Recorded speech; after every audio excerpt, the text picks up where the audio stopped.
আমরা উল্টা করি।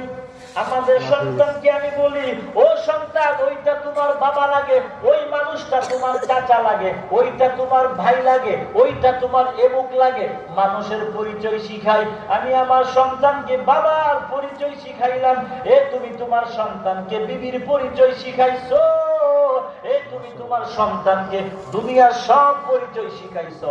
কিন্তু আল্লাহর কসম করে বলি, বাস্তবতা যেটা, মুসলমান হওয়ার পরে সন্তানকে তুমি আল্লাহর পরিচয় শিখাইলা না।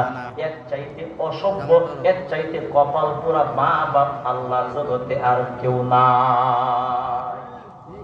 আমি তো বাবা, আমার দরকার ছিল সবার আগে আমার সন্তানকে কার পরিচয় দেওয়া? আল্লাহর পরিচয়। একটু জোরে বলেন, কার? আল্লাহর পরিচয়। আমার সন্তানটা কলেজে পড়ুক, আমার সন্তানটা স্কুলে পড়ুক, আমার কোনো বাধা নাই। আমার সন্তানটা যেই জায়গার মধ্যে পড়ুক না কেন, সমস্যা নাই। আমার সন্তানকে আল্লাহর পরিচয় শিখাবার দরকার সবার আগে ছিল।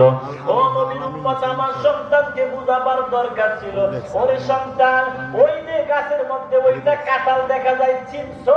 বলে চিনলাম। ওই কাঁঠালটা কে বানাইছেন জানো? ওই কাঁঠালটা বানাইছেন তোমার আল্লাহ।